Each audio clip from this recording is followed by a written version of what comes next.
right.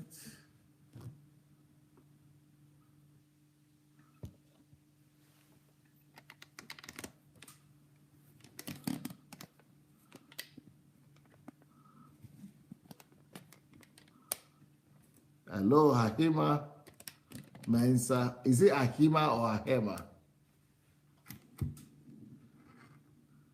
Ahema.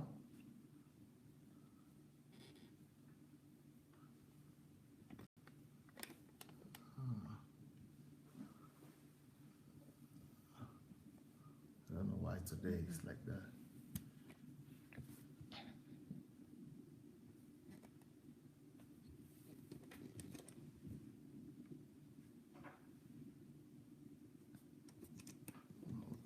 Let's just make it straight a little bit.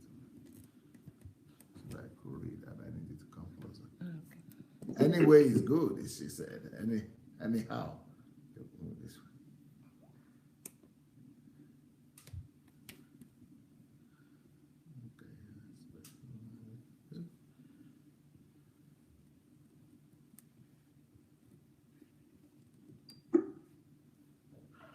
Okay. Do we have any other person there? Vanessa. Oh yeah, she's greeting Vanessa. Do you know Ahima? No, I don't. Okay. She's saying hi to you. All right.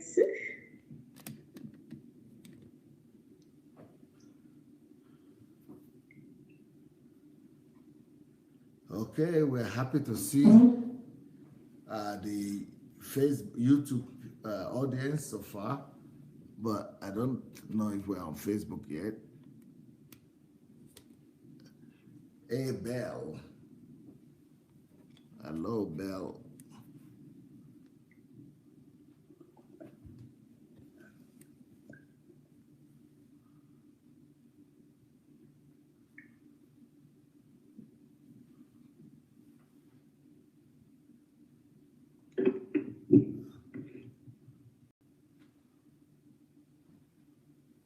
Okay.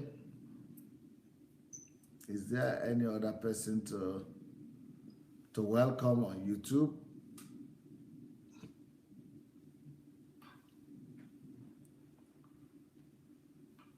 All right, I'm going to put on the Facebook people and welcome them before we begin our conversation. Oh, I think we are on Facebook already. Let me go and welcome our friends there.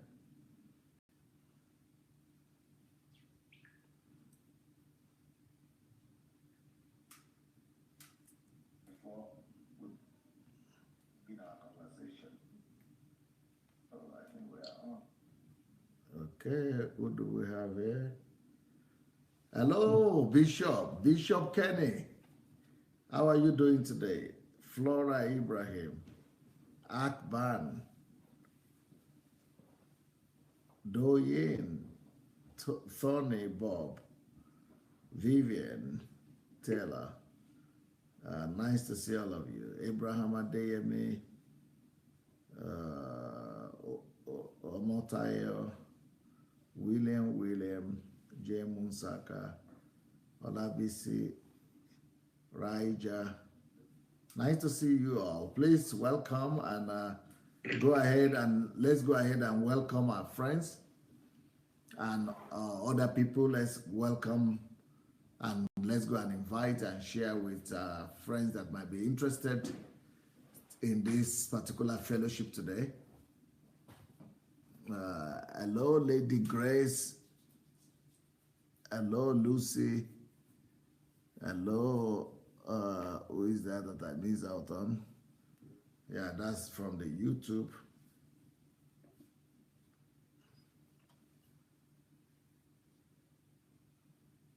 Okay.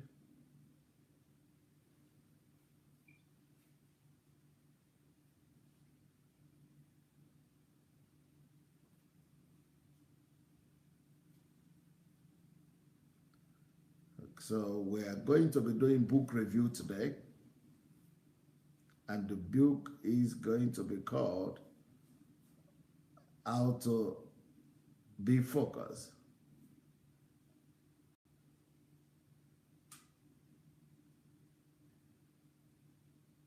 It's a book that I wrote some time back.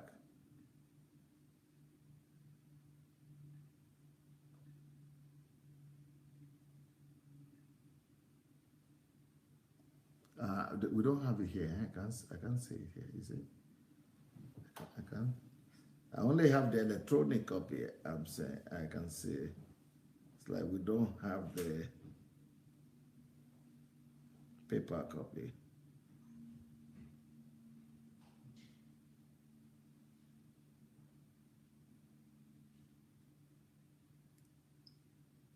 All right, no problem. I'm sure Venessa is ready. Yes, I am. Yep. So how are you, Venessa? Well, you know how I would like to start our conversation today? I would like Yes. to start our conversation today by asking why you made a statement one time that hearing me speak reminds you of your dad. Yes. Okay, we can start by that. Good evening, everybody listening. Good evening, Dr. Sandey. Yep. I'm really grateful for today and for giving me the opportunity, to speak to people and also to let you know about this book that you have written on how to keep your focus. Why I made that statement that you remind me of my dad was my dad actually is, just the same way you go about enlightening people, especially when it comes to Christians. My dad was a radical just like you. And also, my dad was a visionary. It's so unfortunate that he died very early. But he was also able to make his own mark in his own, make a mark in his own small way. What do you call early? He died at age 63. Mm-hmm. Yes, that's what I mean by he died early, because he just died with all the knowledge in his brain, and just most people who knew him, always said that this man was full of wisdom, full of insights that God had blessed him with, and he just died early. So that's, and I can see that same. How many children did you have? Did he have? Okay, officially we are 6. Okay, but with my mom we are 3. Okay. Yes. So officially we are 6, and with my mom we are 3. So I had the opportunity to grow up with him, because he lived with my mom. I have step brothers and sisters. My step brothers, they are much older than myself, but I had the opportunity because he lived with my mom. The 3 of us, myself, my junior brother, and my junior sister, lived with him in the same house. We grew up together. Because that is the question I wanted to ask, actually. That's the reason I was asking that question. Because if he lived with you, yes, then most likely he probably succeeded in leaving some of that wisdom. Yes. With you people and with other people he trained, Yes, he did. And but why were you making the statement that he took all that with him? Yes, he took all that with him because we'll always go back to him for consultation, but there's nobody to consult now. That's what I mean. Like when I have an idea or something I want some concrete advice about, I need someone to encourage me. That's what I mean, that he's no longer there. And if I need him to help me construct, write something, or give me an insight of what I want to write, he's no longer there for me to consult him. However, he imbued, or he instilled in us, myself especially, because I was very close to him. He imbued in me the willpower to move on, to go ahead of, to be able to climb hurdles, not just by praying but by working hard. Because my father was somebody that he would tell you, God helps those that help themselves. That is the statement that comes out of him. He will always tell you that don't depend, God will only help you when you help yourself. So those were the kind of statements that I grew up learning. And he was somebody that, although he was very influential, he would not allow his influence to be seen as a tool for you to use. So, for instance, I remember when I was getting into, I think, was I about to get into university or so? He told me, I was about to write final exams. Yeah. He told me, I said, you know what, these exams you are doing, you have to pass it, because I am not going to beg anybody to accept you into any university. So he instilled discipline into us. And he will always tell you that, yes, I know this person, I know that person, but you have to work your way through to get to what you are supposed to get. I will not influence that. So I felt sometimes, I felt that he was being wicked in a way, because there were opportunities that came my way and he refused to give that influence for me to get into that position. And you always tell me that, look, your time will come. When it is time for you to get there, you will get there. There is no shortcut to life. So, yes. He was a disciplinarian. Yes, he was. Yes, he was a disciplinarian, yes, in terms of principles, you know. And there was something that he always used to say. Sometimes it's now that I've grown up and I've understood, he will tell you that when you say that today is your birthday, it's not your birthday. It's somebody else's birthday. So just in a way to discourage us from getting gifts from him or from celebrating birthdays. So he will tell you that, look, that day that you say is your birthday is not your birthday. Someone else has been born that day, so that's not your birthday. You know, and I got that principle. But do you hear me speaking about similar principles? Exactly. That is one of the reasons why I said that you remind me so much of him. You know, that is one of the reasons why I say you remind me so much of him. And not only that, you know, the way you go about social issues, because he also was a sociologist. In fact, that was his line of education. He was an educator in social issues. So in terms of social and current affairs, my dad was top notch on it. Because do you have a mic? Do you have a mic or what? Are you using a mic? I'm using my computer. I think it's the network, because your sound went bad all of a sudden. All right. Can you hear me now? It's still not very good. I wonder what that could be. Okay, is it better now? Well, so, but what made your dad to die at that age, though? My dad, you mean what made him die? Yeah, so young. Okay, my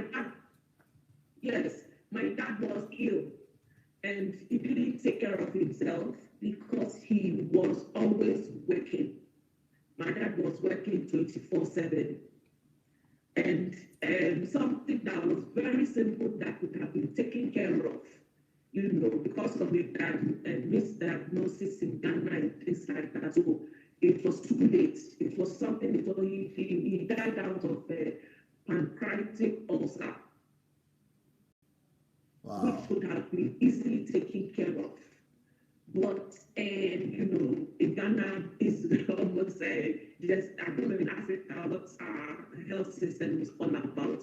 They misdiagnosed him, and they said he had all kinds of things and stuff like that. The man was so weak and tired, and he just told himself, and, you know, and told me that, look, I just need to go to rest because I've suffered too much. So is it possible for you to move? Can you move away from the microphone a little bit? Maybe it could be better. Okay. Okay. Hello? Okay, we are going to try to. Okay. All right, while we are still trying to get Venessa. Okay, let's try it now. Can you hear me now, Venessa? Hello? Yes, I can hear you. The line is still not Yes, going. I can hear you. Okay, we are going to try to connect you once again. Huh? You think it is what? I think it's from your end. From my Can you hear end. me now, sir? Yes. Okay. I can't hear very well. Because Right? your voice is. You can't. My voice is not good, eh? Yes. Okay, because I thought. But it was like earlier on. Okay, you want to send. Okay, just a minute. Just stand down. Stay be on the standby. We're going to try to connect you again. All right, okay. I'm sorry, guys. I'm trying to. We are going to try to get to retire.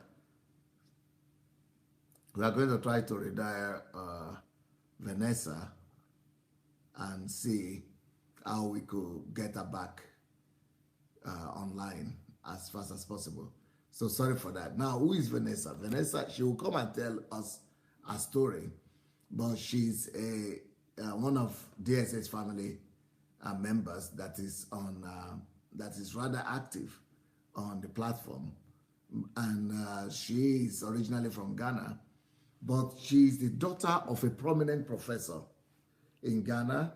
But this professor is not only prominent in Ghana, but he's been prominent in Africa and especially in Nigeria. He was actually sent to Nigeria to help put a system of universal education. So he taught Nigerian educators to do that. So he's a wise, smart professor of education who really helped our educational system. A lot of educators that we have in Nigeria right now, I personally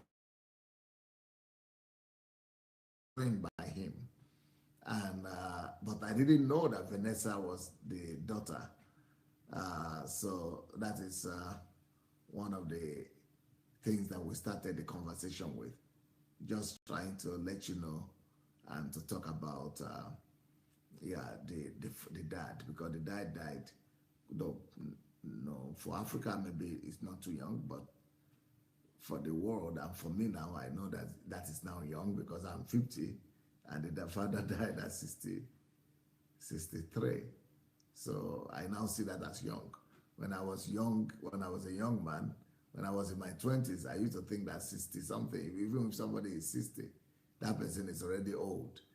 Now that I'm getting to be 60 myself, 60 doesn't look too old to me anymore. That is the paradox of life. That is the paradox of life. So we're trying to get Venessa back. I hope the line will be better. But she said it's our line, but I don't know if it is our line, people would have complained, but it's like people are watching, people are okay. So, but let's hope that it will be better this time.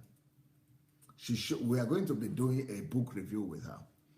And the book we are going to be reviewing is called How to Keep Your Focus. And that's a big problem because not too many people know how to keep their focus. So thank God I wrote that book. But I wrote that book over 10 years ago. So we translated it from Russian into English, but it has become a bestseller kind of. People like it. People like the topic. People keep on buying it and asking for it.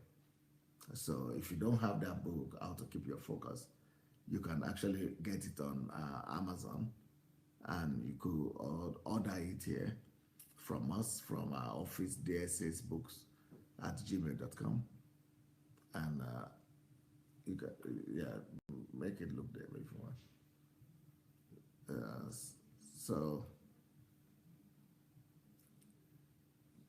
yeah, so if you don't have the book, you can get it on Amazon, or Amazon, what do you call it? Amazon, Amazon Unlimited. And in Amazon Unlimited, you can get already these books for free. So Amazon Unlimited will give you the opportunity to read most of my books for free. So so if you don't have How to Keep Your Focus, you might be able to get it over there. You might be able to get it there. Okay.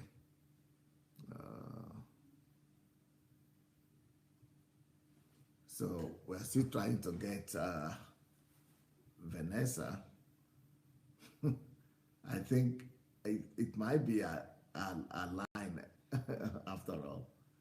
She thought it is ours, but it's like it's our own. So she's going to tell us what she learned from focus, from How to Keep Your Focus, and how the book has helped her. She was also telling me about the fact that she studied in Central University. I think there's a university in Ghana now they call Central. Central University is a university that was started by Mensa Otabil.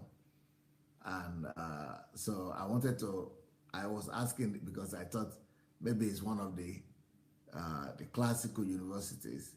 And I was thinking she's a grown-up, and she must have. But when I heard that she finished from Central University, I discovered that, oh, she's a young girl. Because I remember when Central University was started, I was already here in Russia. And actually, I had already finished, we have already started Embassy of God Church and the Embassy of God Church was already like 4 years when that university was started. So I remember quite well. So in fact, that university was started after I gave birth to my children, to my son, at least, Perez. So I knew for sure that it's a young university. So if she went to that university, sure, she's a young girl. At least she's not as ancient as someone like me. She's not as ancient, as old as somebody like myself. Meanwhile, while before she comes, let me reintroduce some of the books to you again. The Law of Difference, you remember, this is one of the most powerful books you ever read, The Law of Difference. We did the review, so you can go and see the review. How to Build a Secure Financial Future. This book will blow your mind. It's going to blow your mind. How to Build a Secure Financial Future. It's just going to discover how to discover your latent energy. This is a heavy book, but it will explain to you why Pastor Sandey is always so full of energy and it's always so busy, but always so productive. Insulted by Ungodliness is another one that will be able to make you respond to all the challenges that you see, not just as an observer in life, but somebody who will be insulted and be able to respond. Okay, Let the Heroes Arise is another book that will be a blessing to you. Let the Heroes Arise. You don't have a telephone number? Or you can just be beside, just go beside. Yeah. No, you'll be doing what you need to do.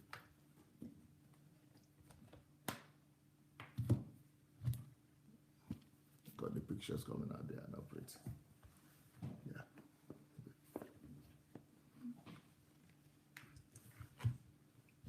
Oh, I think I lost it. What is it? I hit here. Is it it? What is it?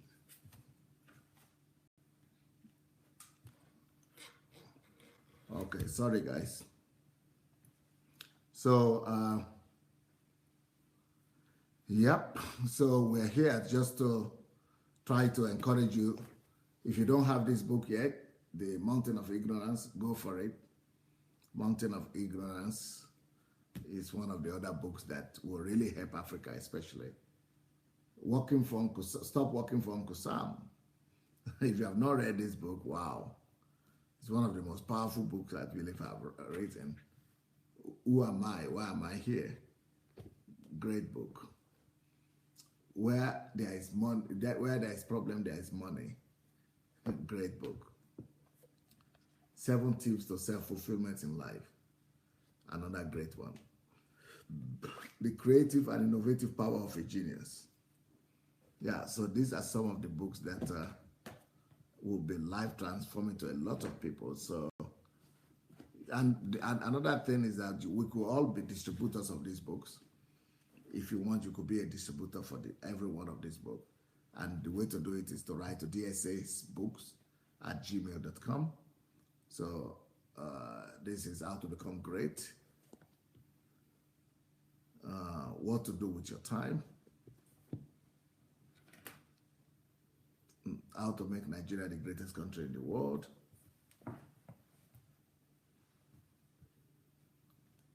No one is better than you. Why you must urgently become a workaholic. How to regain your lost years. The veritable source of energy. Poverty mindset and abundance mindset. So we have a lot of books here that will be a blessing to a lot of people. How to be in the here and now. Life is an opportunity. How to create your own net worth. Well, we can't find our guest because of network, I guess. The network has been bad. That's what they use it in Africa. They call it in Africa network.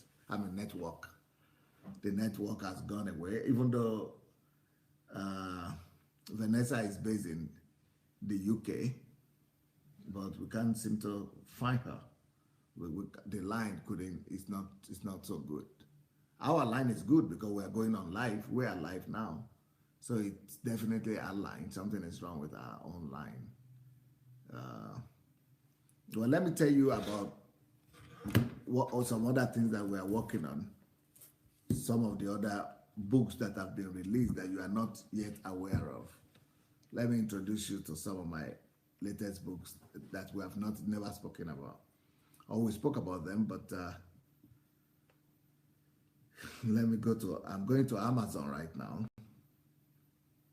and I'm going to show you some of the new products that we have just released.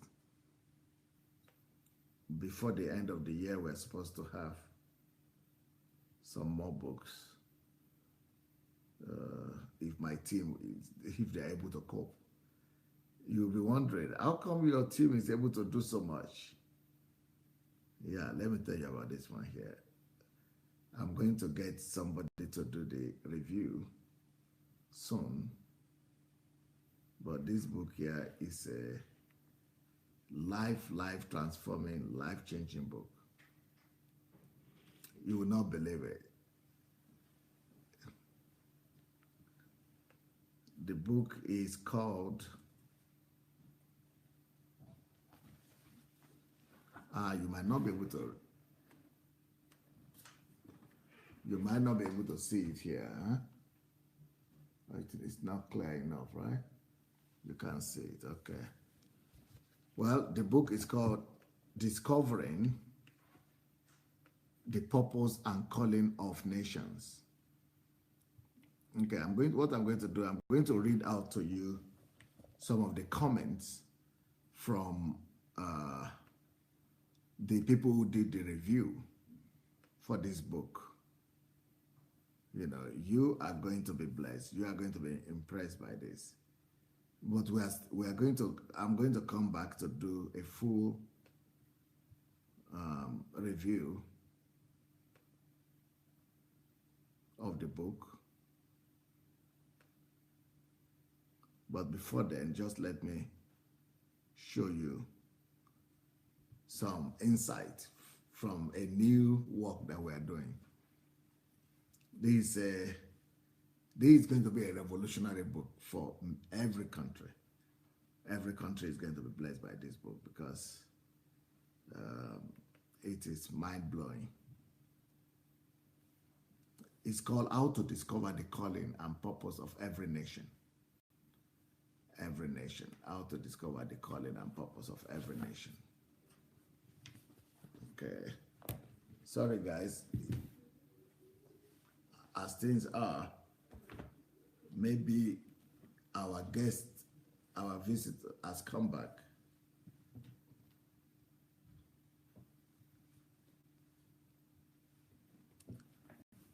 I guess that we might have been back with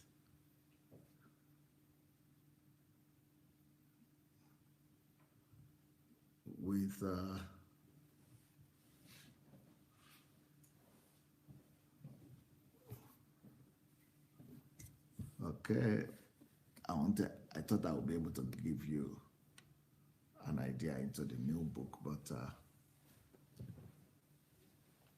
we might just go ahead and continue the program with the lady that we have today. But before she comes back, let me tell you about the book a little bit.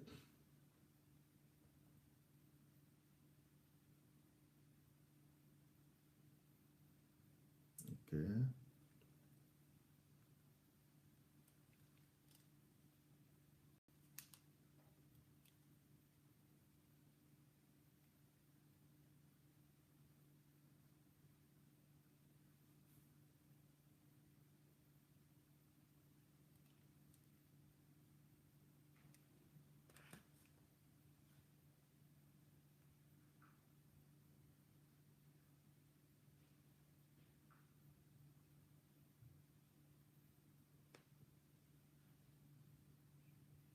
Mr. Venessa is back, eh?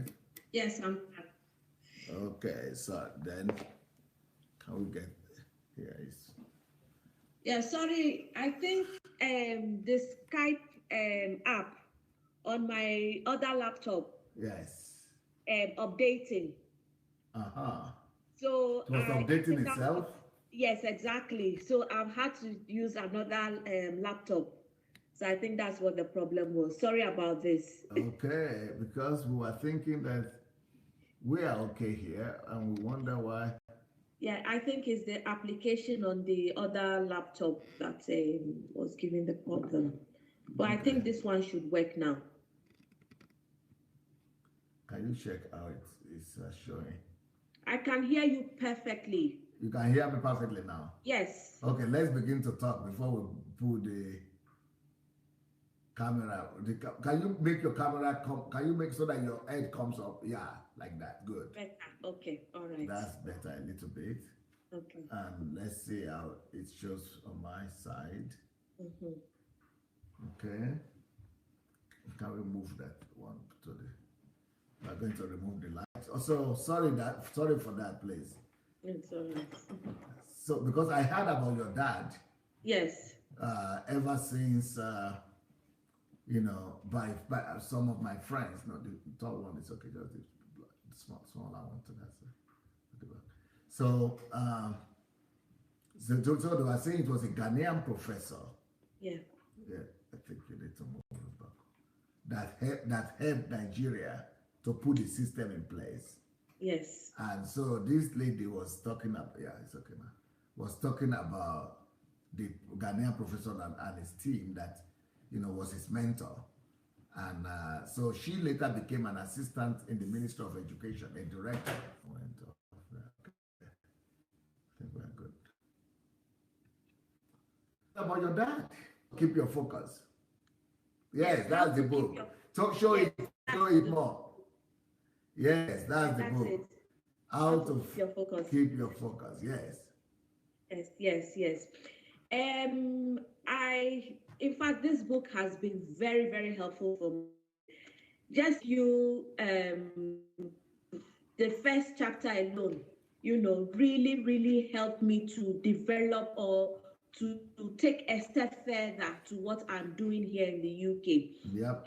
Like I said, my dad influenced me in so many things, to be a go-getter, to make sure that, I make a difference in wherever I am, and trying to use the knowledge that God has blessed me with, to be able to pass on to people who live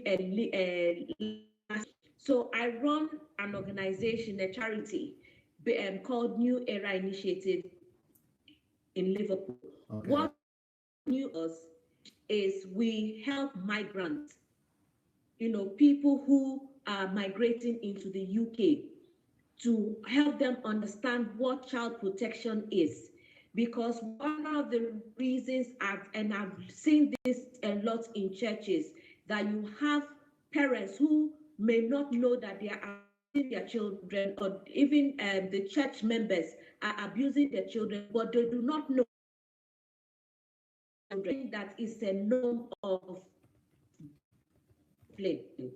So I came up with the idea of forming groups of, and I call that group Effective Parenting Initiative. In fact, that's a project, Effective Parenting Initiative. So when I started with it, actually, the main bane of me going into parenting was to help young couples plan into parenting. Because one of the things I realized in churches is that when you go for marriage counseling, they only counsel you as the couple, as in how to behave, temperament and things, how to be a good wife, how to be a good husband, but they don't teach you how to become parent. So you see a lot of people bringing forth children, get confused, they don't know how to handle these children, they have no idea of childhood, they don't know how to handle children, especially from 0 to 3 to 5, or and then preteens and things like that.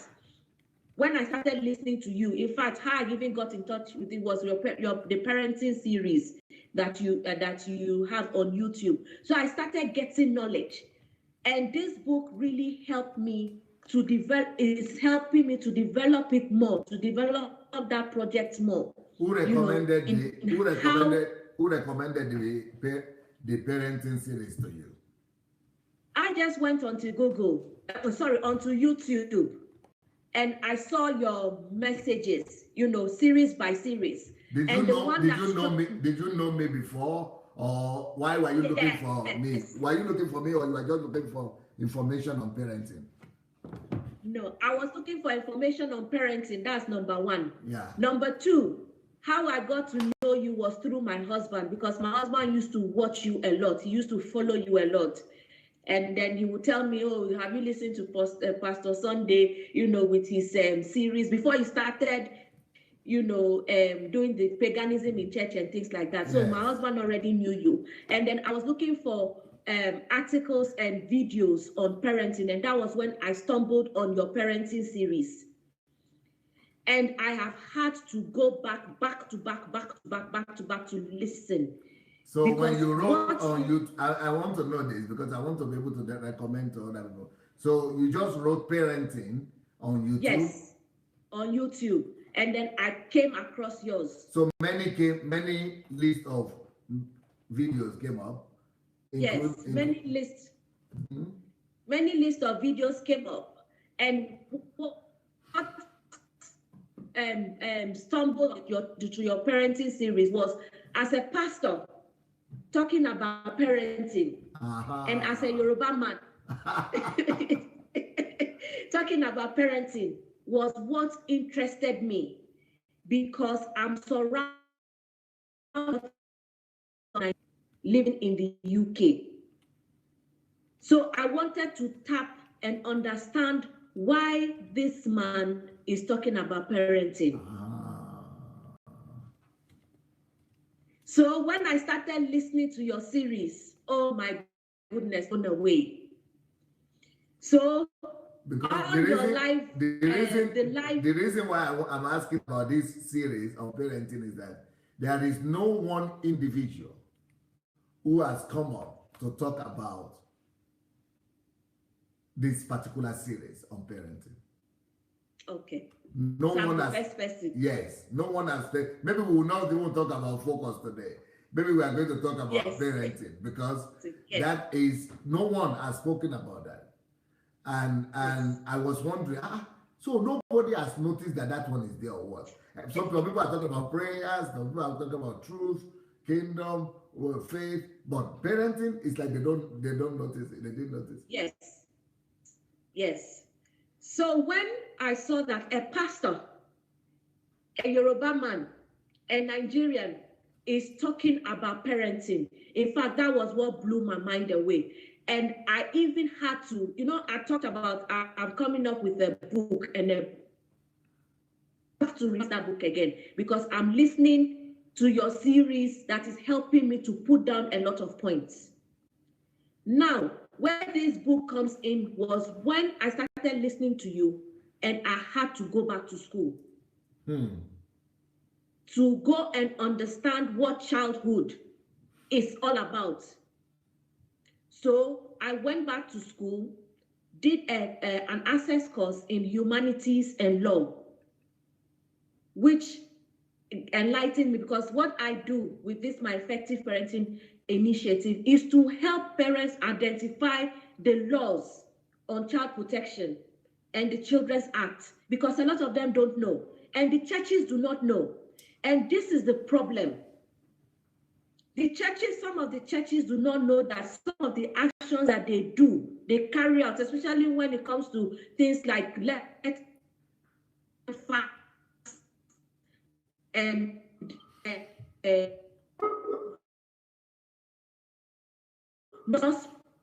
which is Is it possible for you to move this side a little bit? To me, okay. Yeah, good, yes. All right, okay. So when I started listening to you, that was when I got my vibe. That's what I'll use the word. I got my vibe to be able to invigorate more research into childhood and youth development in the UK. So I went back to school, did humanities and law to give me access into the university. Now, when I got into the university, in fact, my work has already spoken for me because I didn't even know that the lecturers of the Department of Social Justice had already researched my work, because I'm a referral. My work is a referral point for the City of Liverpool Children's Services. Wow. So when there is referral for maybe say alleged child, I always use the word alleged child abuse, but most of the cases always child abuse. Where there's alleged child abuse, the police and then the social services refer the parents to me. And then I now go through with the child protection laws with the parents to let of discipline. You don't need to use corporal, because most of the parents that I have. Yeah, go ahead. Yeah, most of the parents that are being referred to me, I can tell you that 70% of them are Nigerians. And out of the 70% of them, 60% of them are Yoruba people. So it means that there is a fundamental problem somewhere. Yes. Because most of them are in church.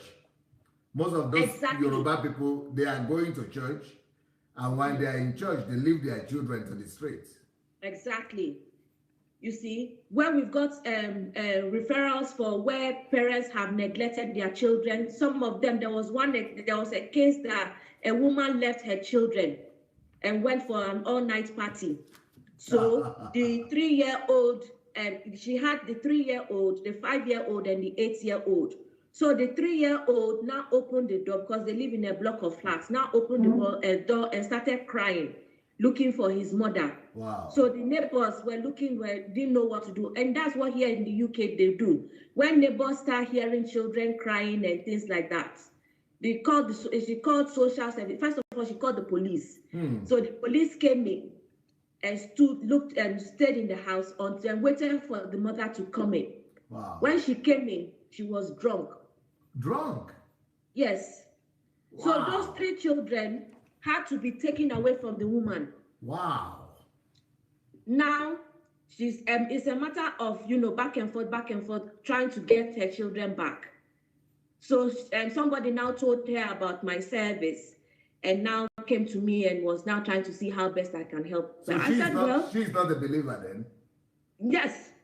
I said, there's no way I can help you. The only thing I can do is just to help you so that when you get your children back, you know how to handle them. You don't have to neglect them. She said, oh, that she didn't neglect them. She left the children with somebody. The person had an emergency and this, that, a whole cock and bull story. But that's, you know, something. What about the husband? She's a single mother. Ooh, with 3 children.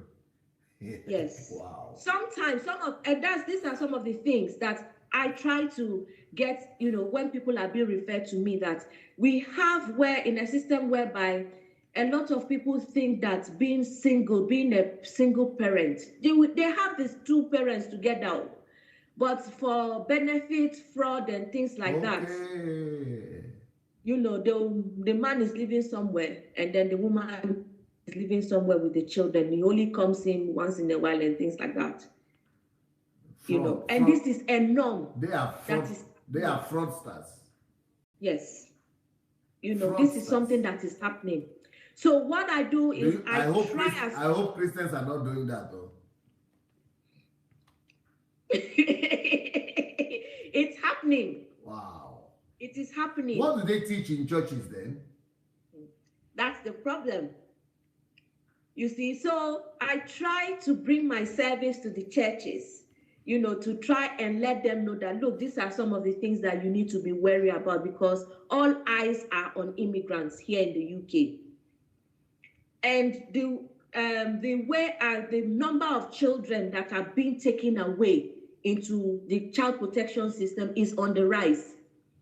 So I try to tell them that, look, you need to build governance structure in your home. It is important that man and woman are in the same house. If it is not feasible, then one person, if you are a single parent, you need to build a government structure in your home. But sometimes when you take these things to churches, they think that you are trying to override what the Bible says, that spare the rod and spoil the child. Forgetting that spare the rod and spoil the child is sparing discipline, not the rod, the physical rod itself.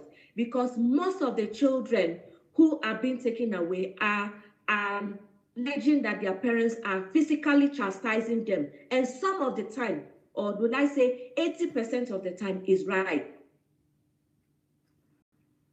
Because when a social service or child services come in and they see marks, there's evidence of bodily harm or significant harm, they feel that these children have been abused.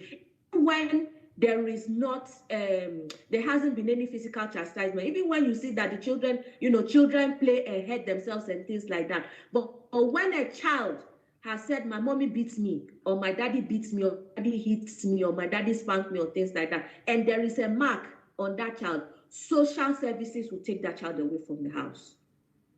So parents in the UK, is it prohibited to physically chastise the child? There is no law that says that you cannot spank your child. However, there is law on assault and battery. So if there is significant harm, you know, there is a mark on that child's body, they would count it as battery. Then there's what we also call assault. Assault can be verbal. That's when, you know, people insult their children, causing fear and panic. In fact, we have them a lot. We have the section 34, we have section 34, we have section 47, we have section 39. All these are forms of abuse, you know, that are categorized that the officers, the police of the prosecuting panel can use against parents, although there is no law to say that you cannot spank your children. Although people are advocating that there should be a law of spanking children, or of not spanking children. There should be a law prohibits for it to be banned completely, you know.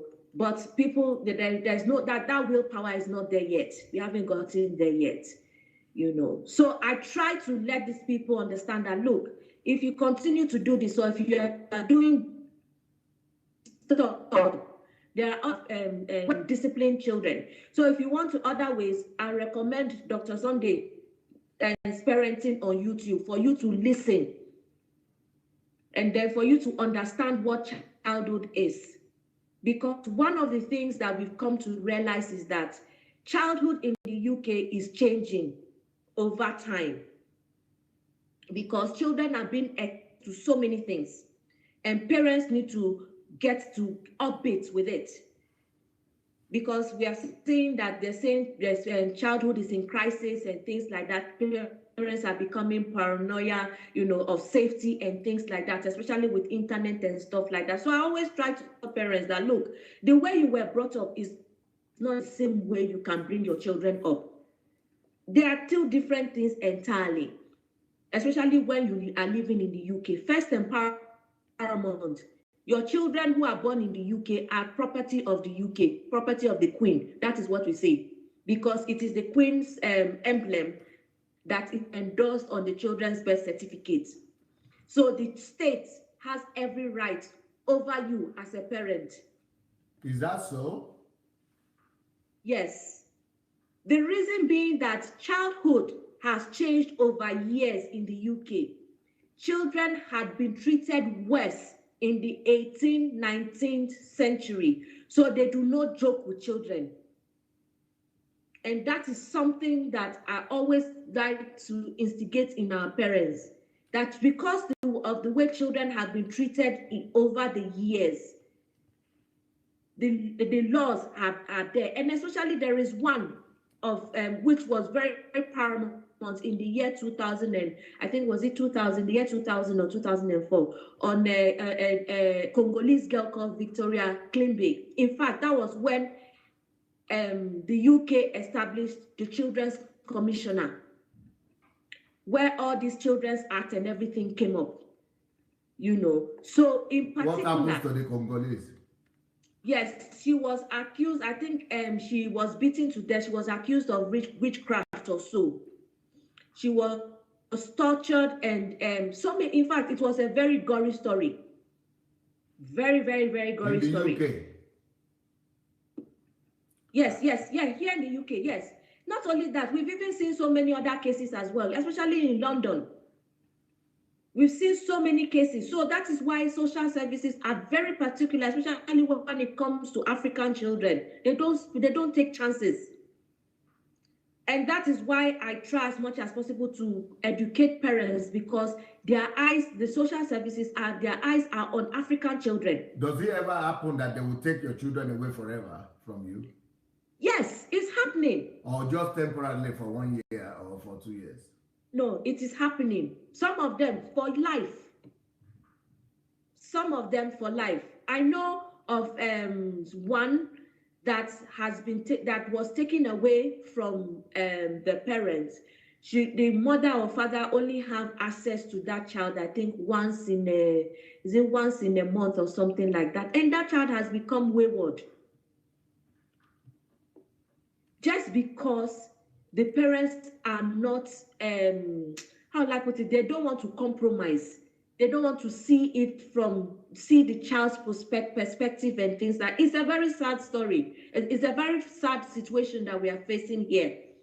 So you mean that even if the government take the children away, why is it that the children become wayward? Can the government take care of the children in such a way that they will be well behaved?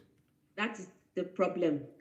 Because the thing is, when these children are being taken away, they do not have any proper mentoring.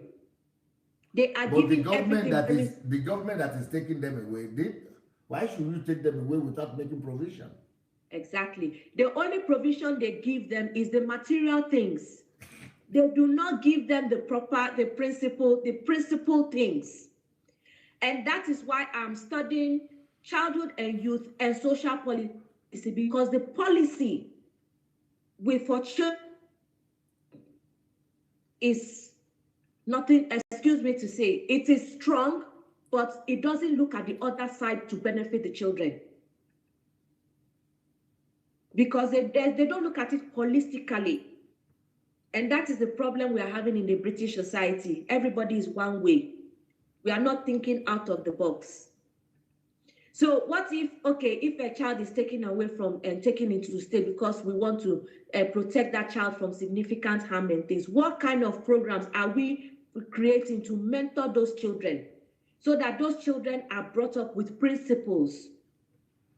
But you see, when you take children away from their biological environment, it creates a vacuum. Because there's what we call impairment in psychology. Yes. So if that element is taken away, they are disconnected, then you have a... And one of the things that I have come to realize through research is that these people that are making the laws, they themselves have been abused. Wow. As children. Some of them have gone through abuse during the 70s, in the 80s, by trusted people. So that is why these policymakers are not taking chances. However, I am saying that, look, from a migrant point of view, this is our culture. You need to be culturally intelligent for you to be able to bring out laws that will favor the state and favor the family. Because if you are just taking the children away from the home, what are the principles? What principles are you building those children that they can become responsible citizens tomorrow? But the problem that I've also realized is that a lot of us migrants, when we come into this, we're only thinking of what to grab. We are not thinking of how to establish ourselves. And that is why the Afro-Caribbean community, you have a lot of problems. You have children, youth into gangs, because people like us, or people who are supposed to be forerunners, who are supposed to be academic, you know, to achieve that aim of trying to be a change, we are not, because we are not focused. We only focus on what we can grab and go and, you know, build houses. I always tell people, I say, those houses that you are building in Nigeria, Ghana, Africa, and things like that, these are your children that are here in the UK. They will not go and live there. Why don't you establish yourself here, establish them, establish the education that you have here? And that is where this book comes in. Because I've written a few notes where he said that, you know, a person with self-control is better than a person who takes a city. Majority of us don't have self-control, excuse me to say. We want to take cities. Exactly, we want to take the city, but we don't have the self-control. You see, you gave a very classic example about Samson, you know, where because he didn't have self-control for himself, because he always loved women and things like that, the Philistines plucked out his eyes. Yeah. And that is what we are seeing today. Because we are not having self-control, we are not controlling ourselves, controlling our families and things. The state is controlling us and plucking our eyes away from us. So that is why this book is helping me to develop more projects, because with the effective parenting initiative that I have, I'm not only talking about discipline, I'm also talking about things like first aid, fire safety in the home. These are things that a lot of our people are not aware. And the first point of call when there is an incident in the house is the hospital. Now, that is where, because the hospital, the staff in the hospital are trained to spot significant harm and things like that. That is where they now write to the social services to say that, look, these children are either neglected or subjected to significant harm, so they are not safe in their homes. Just because of lack of awareness of things like this. So this book, really, I would recommend everybody that wants to do something, anything you want to, please, this book is very, very important. I think I started with this book before Who Am I? Because if you are not focused, you cannot know who you are. You have to be focused for you to know who you are. Yes. You know, so this is what I have been doing, you know, in the last for the past 9 years that I have lived here in the UK. Now, and yes, go ahead. And one of the things that I do is that I work with other organizations, and I must give kudos to Debbie Arroyo. She is the founder and CEO of Africa. It's the name of the organization. We could call it Africa, but it's called Africans Unite Against Child Abuse. She's in fact, they've been doing it for 15 years, and she has pioneered, you know, even going up to Parliament for them to even bring a law that we're preventing child trafficking, because these are some of the things that are happening in our community. We have people who are bringing children from Africa to become domestic servants. They are not taking them to school. They are not giving them the basic education. And they are putting them into modern day slavery. We have children like that. There was a case of a doctor. I think whether they've been jailed. A doctor and his wife in somewhere, was it in Birmingham? Yes. That they brought this man from Nigeria. He's been living with them for up to 24 years. He never saw the four walls of a school, never saw anything. He was only caring for their children until one day he now escaped from the house and then went to, you know, say that, look, I've been enslaved. These are things that are happening here. These are some of the things that I educate parents, people about, because some of them, they just think that, oh, I'm bringing my nephew, I'm bringing my nephew, my cousin, or my sister's son, and things like that, not knowing that they're using them as domestic servants and abusing them at the same time. We also have where parents do not understand development, when children are having dyslexia or having trouble in learning difficulties, learning disabilities, and things like that. They brand them as witches. Because, yes, yeah, we've had cases like that. They brand them as witches. Maybe say they want benefits and the benefits are not going on well, or they're having an immigration problem and these children are there. And then they'll go to one pastor and the pastor will tell him, because maybe he sees that the child that is living with them, or their daughter is, you know, because dyslexia, sometimes you can have children that have a cross eye. You know, they don't know that it's a medical problem that can be sorted. They think it is witchcraft. Then they say, oh, this one is witch, is the one that is causing your delay and things like that. And people take this thing on and torture these children. And this is particular in the Congolese community.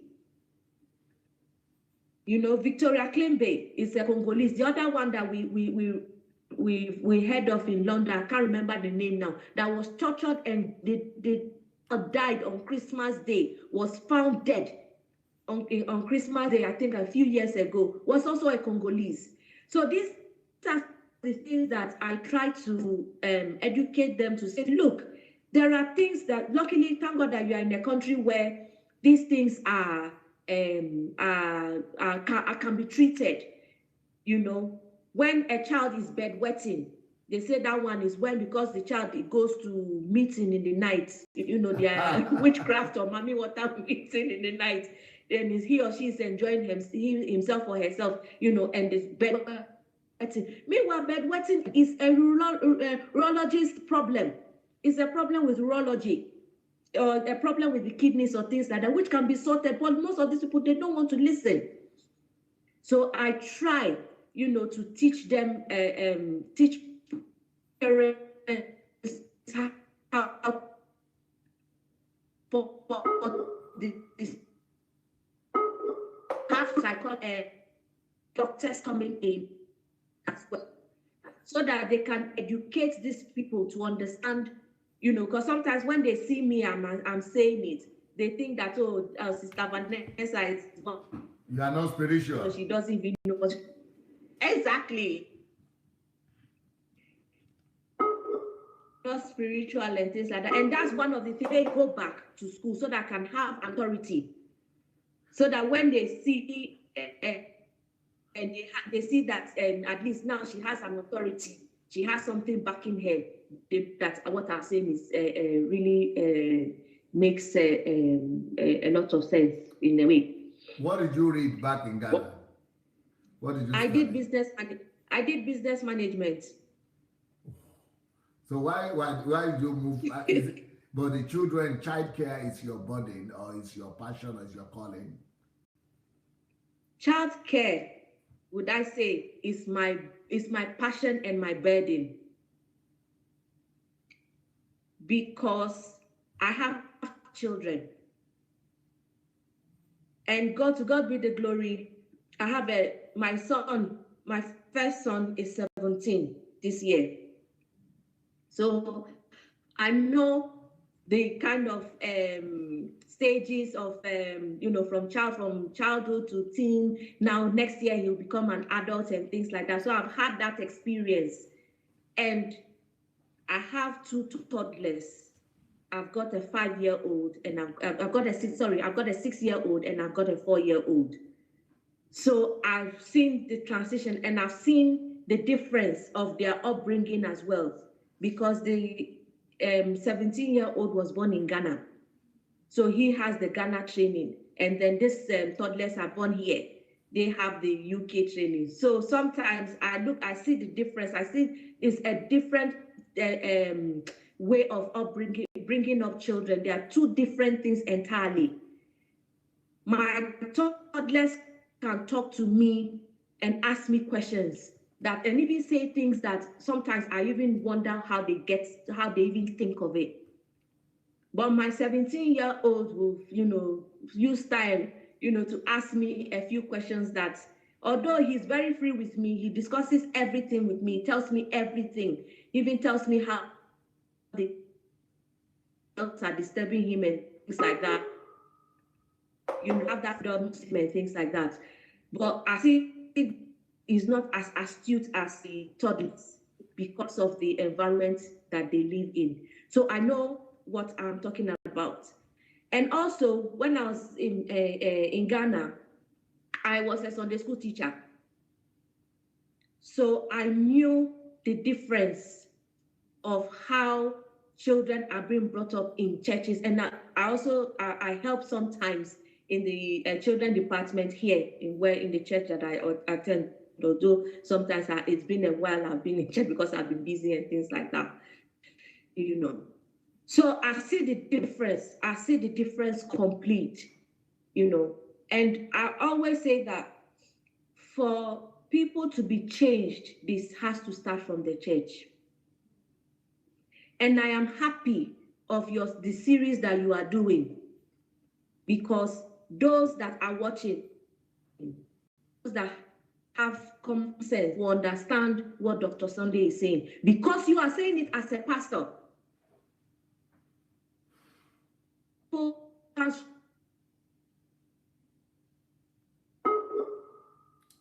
Hello, it's like the line is not so good, right?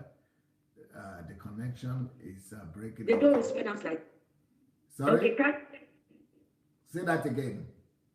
Yes, I'm saying that Africans generally respect pastors more than professionals, like myself.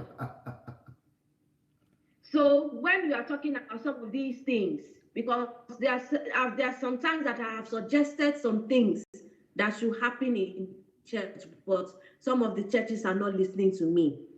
Yeah. Like when I say that we need a psychologist unit, a psychological unit in the churches. They don't look at it. They don't understand what I'm saying.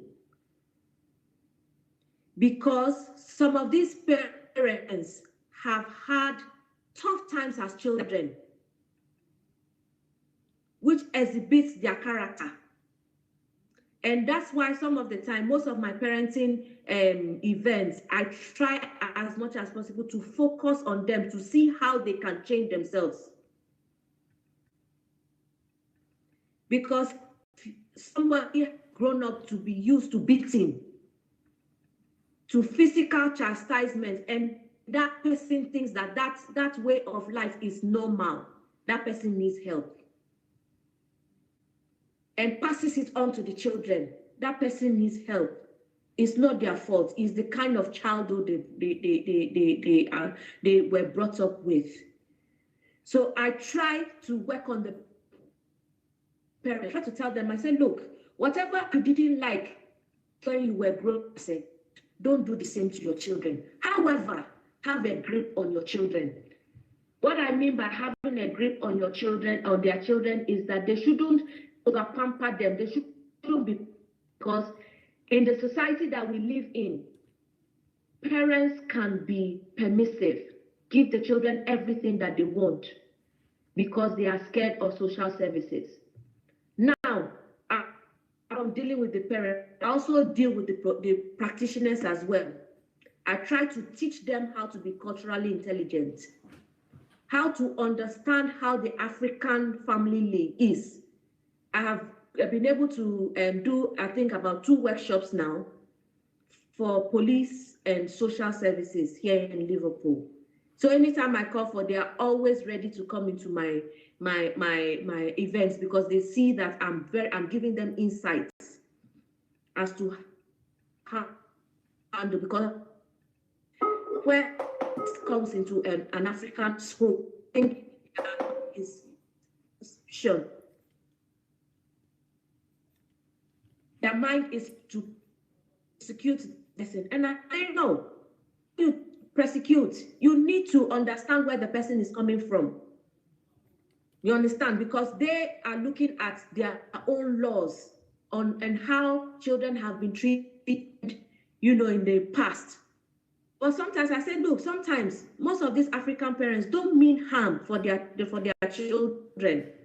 It's just a matter of them understanding. And that is one of the things that I've been trying to advocate, you know, that when people are migrating into the country, well,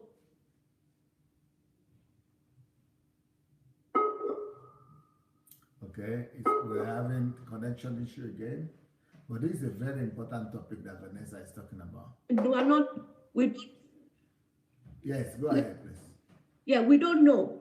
So when people come in and then all of a sudden police cars comes to their home or is persecuting them and things like that, then we are quick to raise the racial card to say, these people are racist. No. That's what most Nigerians that I meet from the UK, that's what they say. They say the English people are racist. Yes, but sometimes it's not the race card. It's just that they themselves, the law enforcement people themselves, are not culturally intelligent. And that is why I'm praying that, I'm hoping that in the next 4 or 5 years, when I finish my PhD, because I've been writing papers and I've been writing stuff for the policymakers and government to listen to what I have to say, because they are not looking at it from our context, because Britain is becoming diverse. And if you're not careful, we'll have about 40% or 40 to 50% of the population of Britain becoming migrants. So they need to start preparing, especially now that we are Brexit. They now have to start preparing how they need to implement policies that will help the migrants as well. Because most of the people that they see as migrants, especially the British public, they think that migrants are just coming to excavate. No, migrants are coming as professionals to help them to understand how society can be or how harmonious their society can be. You've got doctors, nurses, professional engineers, and environmentalists, all from different walks of life. And I like the way Canadians do their immigration thing. They let people come in step by step. But Britain should also do the same thing, so that we have grandchildren or less of black children going into the child protection system, and then less of crime, because most of the gang rule and the gang kingpins, they take advantage of the poverty of the black community, and they take advantage of the disunity of the black community, because they see that we are not united. So they use our children. Now it's becoming a norm in London for 12-year-olds to get missing. We are seeing 12-year-olds and 8-year-olds and 15-year-olds get missing. They are not getting missing. The problem is the drug kingpins are using them to come to places like Liverpool, Warrington, the rural parts of England to sell drugs. But our African parents are not looking at some of these things. They are blaming the system. So that is why some of us have come up. We are seeing these things, and we are coming up to try to put a pin to stop it. And it has to start from the home, because the home is the bedrock of the society. Talking about the homes, you are talking about those parenting series that I did. Yes, sir. But there are several series connected. Some of them were, about the role of a father, the place of a father, the role, what is a man, then the woman, and marriage, and parenting, and to be a hero to your child, and all that. Which one are you talking about when you talk about the series? I'm talking about everything. Okay. I am talking about everything, because the role of the father is very important in the home. The role of the mother is very important of the room. Is very important in the home. The role of understanding the development of children is very important. So all the series that you've got, role of father, role of mother, understanding how to become a hero to your child and things like that, all of them are equally important, very, very important. And I'm happy that you are streaming them on your live stream, during the day, which people can also watch as well. Because I think, was it just 2 days ago, there was one that you put in to understand how to discipline children from age 0 to 3, 3 to 7, those kind of ages and things like that. Yes, all the series, there is none. I cannot emphasize how important that series is. But why is it that people, what do you think? Why is it that the people who come to the platform and go to my YouTube channel, they just want to do the spiritual prayers and things like that, the spiritual topics? That is, everybody and their preference. You see, everybody thinks that when they need solution to problems, is they have to tackle the spirituality aspect. Okay. No, you have to tackle the psychological or the environmental problems.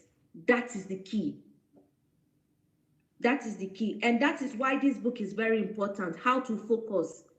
Because a lot of people are just focusing on spirituality. They are not developing themselves. There's no self-development. Because when self-development comes in first, your spirituality will fly. But people don't look at it that way. Maybe that is my view. I don't know. Maybe because maybe people will say that, oh, you have not gone through spiritual attacks and things like that, or you are not. I always put that thing behind me, and that is one. Is your husband surprised that when you started listening that you I think you are now more active than him on the platform? Oh yes. Yes, my husband is very, very, very surprised, and he's surprised. Will I say surprised or not surprised? He is, because he used to be very, very spirituality driven. Oh, as for my husband, if my husband starts to kabash for you here, you know how the demons will fall down and die. But as time, started, listening and watching and listening to you more, the way I'm listening to you, and he started seeing the changes in my life and the way I'm doing things, he's saying, no, you know what, I need to step up. So he himself, sometimes he watches, he's watching more than myself. Sometimes I don't watch. I have to go back again to, watch at this when I've got free time, and then I watch live. Or if I'm not watching live, then I go back to watch. But he's seeing the difference in me. He's seeing that I am taking this, my project, or I'm taking my schoolwork, I'm taking everything that, with everything with me, with vigor. For the past 5 months now, that I've been active and things that he's seen that I'm really, really focused. Initially, he wanted me to, when I said I was going back to school, he wanted me to do social work. I said, no, I don't want to do social work, because everybody who does to get a job as a social worker is easy. I said, no, I don't want to do social. I want to do policy. And I want to do childhood policy.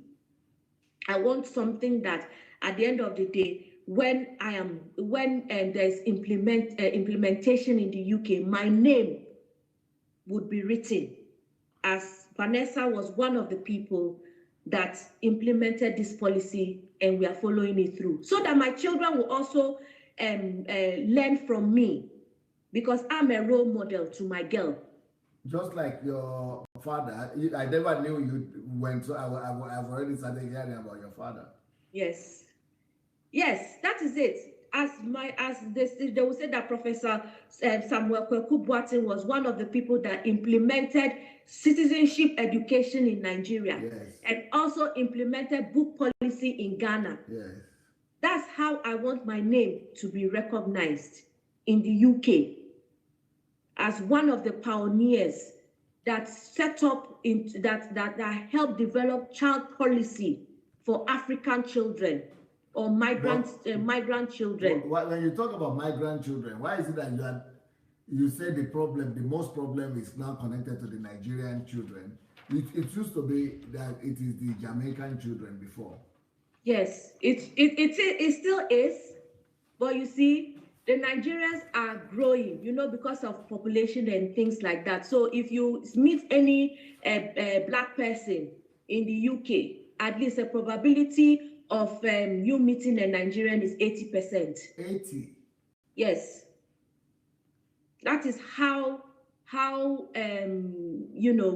strong, the population of Nigerians have black people of Nigerian origin. Are they more than the Caribbeans now? Yes. Yeah. And you see, when the Caribbeans came in, because they are the people, they are the pace setters. Because in the 1940s and 1950s, when the UK came out of the Second World War and they needed skill, the Caribbeans were exported into the UK to come and do jobs, so most of them settled in places like Birmingham, Bristol, in London, Brixton area, and things like that. So they should have been the ones to implement policies to help the black race here in the UK, but they didn't have that willpower. I don't know why. I do not know why. But when I studied the Asians too also came around that time. But you see a lot of Asians who have made it to the top. You have immigration officers that are Asians. In fact, if you look at the judicial system, Asians within the ethnic minority, Asians have overtaken the black race. Why is it so? Because they made sure that they created a niche for themselves that favors their community. That to the extent that you now have an Asian who is the mayor of London. But we don't have that. But meanwhile, here in Liverpool, you had the remnants of slaves that settled here in Liverpool. But you can't hear them you can't hear anything about them. I think they have disappeared, isn't it? Yeah, all we hear of the people the blacks who settled in Liverpool here, in Toxteth. All we hear is just trouble. Are they still having descendants? Yes. I thought they have mixed up with the whites and... No, you still have descendants in Liverpool. Liverpool, Liverpool is that's why I love this city. I'm very, very, very, I love Liverpool because Liverpool is rich in culture, has a lot of history, and that is why, I don't know, I think it's divine that I am planted in this city, because this is the triangle of the slave trade, where Africans that were exported. It's not just slave trade, both slave trade and colonization. Exactly. So a black woman like myself, who is living in Liverpool, and I'm identifying all these problems and is trying to make a mark to say, no, let us have policies that will be implemented on our behalf, that would help us and help our children. Yes, we have remnants of the slaves in Toxteth. I thought they disappear because you don't see them. They are there. They are there. They are there. If you come to Liverpool, maybe anytime, sir, the explanation I got is that there were so few, and because most of them were men, they married only white people, and they have mixed up and they have disappeared. No, they are still here. They are still here. We even have, I think, in the slavery museum, because that is the only museum in the whole of Europe that has account of slaves that were taken from Africa here. We have them. We have a history, or we have tablets that they have where the descendants of the slaves that were freed, that lived in Liverpool, where they are. They are in Toxteth. They are in Toxteth. So you have them there. Even there's a ship liner called Elder Dumpster or things like that. It's named after a black person. So they are there. But how come? What happened? How? What happened? What happened along the line? And that is why I'm also reading this book, the book that you've written, How Africans Colonized, so that I can get an understanding of how to come up with things to be able to implement them. Yes, how Africans brought civilization to Europe. Exactly. You bought it already? Yes, I'm reading it on Kindle. So is it not interesting facts? A lot of interest. Very, very, very interesting. And what struck me is the Atlantis. The Atlantis, the kingdom that has been submerged under the ocean. Yeah. Oh my goodness, that is something I read. I think I read that when I was age 10, between age 10 and 11, because my dad brought a book about that. That's why I said my dad influenced me a lot. At that age, I understood what Atlantis was, how it emerged, the whole sea covered the. And you are impressed by the fact that you are saying it in the book as well. Yes, and I've watched documentaries on that as well. So reading it in that book has really given me oh my goodness, for you to bring this thing out, you really know what you're talking about. That's why it's not possible for anybody to tell me that black people are, and that's why I'm writing all these books, to emancipate our black people, to make them awake, that see where you are coming from, see who you are. Yes. And I am very happy that you are starting with the church. Yes. Because all of us go to church. That's the only place we find our solace. But it's heartbreaking, and I would recommend that this book will really help a lot and it's helping me, to be able to develop how I can put this in plain English. I can say it, I can talk about it, but I need to put it down on paper, because that is the society in which we live in. We wanted to do the book review, but I would rather say we talk more about kingdom fruits, about your life, and about the topic of the children and the child care and all that is very, very important. I think people will really appreciate it. And people are already writing about that. I can't believe it. We're already 25 minutes to the next program. Yes, sir. Yeah, so I will let you go and I will see. I hope you will be there tonight. But this topic, I started a new topic in a new series this week. Yes, very, I know. Yeah, very provocative. Yesterday was the bomb. Yeah. I really got it. You got it? It was the bomb. Yes, yes. In fact, I'm happy that you started that because people don't understand this. Like what you are saying, like what we have just discussed. Some of these people, these pastors, have gone through trauma as children. So now that they've got the power, they are exhibiting it. They have issues. Yes. So that is why it's good that you start. Why can't you call in today and explain to us about that? I wish I'll be able to. Maybe not today, but I will still be doing the series for 2 weeks. So maybe you could call in sometime and explain to us why people become psychopaths. As an expert from the child's care. From the childhood perspective. Yes. All right. Thank you. Help me greet your family, your husband, and your kids. I would, sir. Thank you very much for having me. All right. We'll be back soon. Thank you, everybody. We'll be back soon in the next 25 minutes. God bless. Bye.